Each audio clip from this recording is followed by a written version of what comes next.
Hello everybody, today I'm going to be doing my ethic response to the ethical scenario we were given regarding a fake situation with our fellow students in grad school.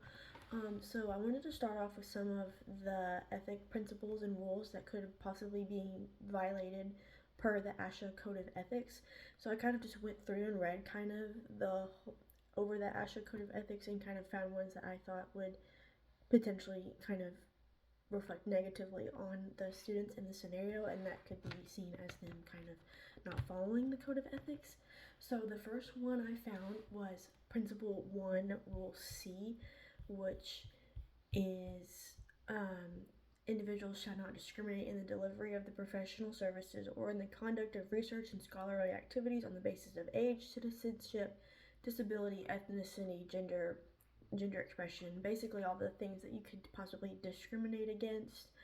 Um, I feel like in regards to the comments that were made, not only to the students, to the aides and the teachers in the room, that could just be seen as very kind of discriminatory in my eyes, because you're kind of degrading them because they chose the profession that they did, and they may actually really enjoy it, and that's kind of just degrading to possibly hear that you know that they think the students think less of their profession because it's not up to their standards as what they have for themselves as future um, SLPs. So I just thought that was kind of discriminatory towards them.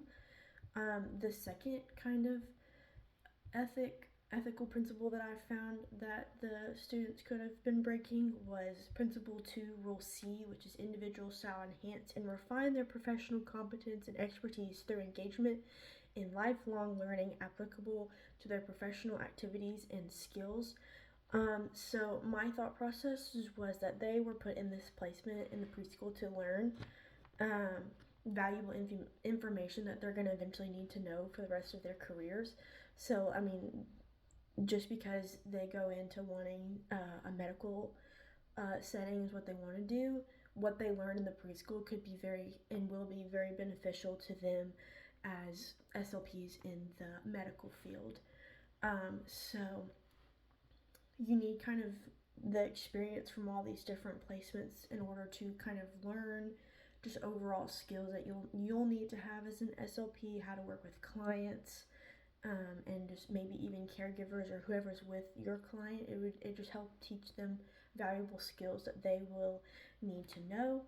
The next principle that I thought was being violated was Principle 3, Rule B, which is individuals shall avoid engaging in conflicts of interest whereby a personal, professional, financial, or other interest or relationship could influence their objectivity, competence, or effectiveness in performing professional responsibilities. Um, so I thought that their kind of pessimistic outlook on their preschool placement could kind of compromise their effectiveness in providing the therapeutic services to their client. I feel like if they're not willing to learn, then they're also not willing to teach or help educate or even help their client, because they're kind of just like, well, I don't need this, so why do I need to like learn this or anything like that. So I feel like they are kind of engaging in kind of that conflict of interest where they're kind of not only harming their own kind of educational standpoints, but they're also harming their relationship with their client and everyone else that is in the classroom. And I just feel like it's very kind of unprofessional. So I thought that was kind of one of them. And then the last one that I found was Principle 4, Rule C, which is individual statements to colleagues about professional service, products, research, or research results shall adhere to prevailing professional standards and shall contain no misinterpretations. So the whole conversation as a whole was just very unprofessional. The jokes that were made towards the clients and the comments made directly towards not directly to the teachers and aides, but anybody can be here to overhear your conversation. It's just very unprofessional, and that can reflect badly on you as the student, the graduate school as a whole, and just maybe even the profession as a whole, because your actions kind of affect everybody around you, your teachers, your fellow colleagues, students, and this could follow you up until you become a full-time SLP. So our ASH's scope of practice, I mean, we have a very wide scope of practice, so I feel like it's important for us as young professionals to kind of have a background in every possible setting, because you don't want to go in single-handedly.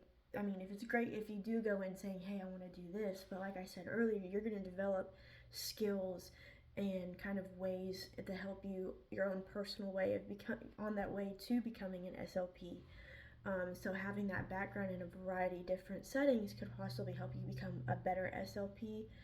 ASHA's guidelines for each program kind of help us set a way to help us prepare for those wide variety of skills that we may encounter in our career, and I feel like this helps us become more well-rounded SLPs.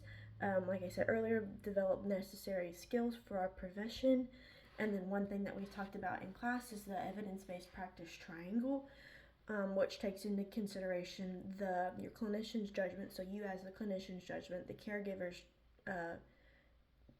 judgment, and the client's kind of judgment, and then research and evidence kind of judgment. So your judgment as a clinical or clinician may be kind of overshadowed if you're single-mindedly not thinking about all the skills you could possibly be developing in your placements. So I've just felt like in that case, if you're solely focused and not wanting to develop those skills, your judgment as an SLP in that evidence-based practice triangle could be skewed. So I feel like these statements that they made in this scenario could definitely have a negative effect on their young professional career in many ways. So like I said earlier, it inhibits their ability to learn in the preschool setting because they don't believe that they'll develop the necessary skills to use in the preschool in either the healthcare or medical place setting. And I feel like this just inhibits the learning of the client, because if they're not willing to put in the work themselves in the setting, then what work are they putting in to provide the best possible therapy services for their client? And I just feel like this could, like I said, it could lead to a variety of other problems and issues with either your supervisor, your fellow peers that you have in your cohort in grad school, and the supervisor.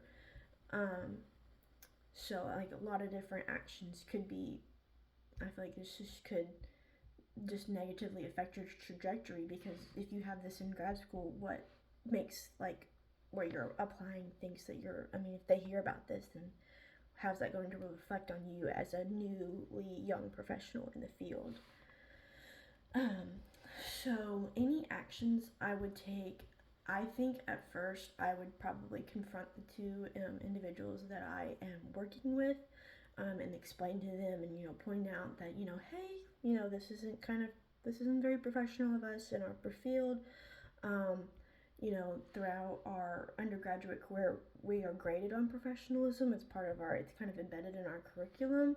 So we're, expected to maintain it, and that's kind of why we have the code of ethics and evidence-based practice. In any circumstance where we're supposed to maintain it in any placement. So this being unprofessional, I just felt kind of, subtracts from that professionalism. And then I think, this may be the first time they may not realize it, but my mind also went to that this could be happening in other areas as well during kind of their grad school. So I still think I would bring it up to the supervisor over where we're at in that current setting. I know it seems a little bit tattletale-ish, but like I said, if it's occurring in this instance, what makes you so sure it's not happening in other places? So I feel like I would kind of, like I said, I know it's tattletale-ish, but like I wouldn't want it to reflect badly on me for not saying anything. So I'd rather say something and it be the first instance, which it's not tolerated in any instance, but this be the first kind of steps in them realizing that they've made a mistake and aren't being very professional, but maybe try to just keep it from happening in other placements and other areas of grad school as a whole. So, you have a good day.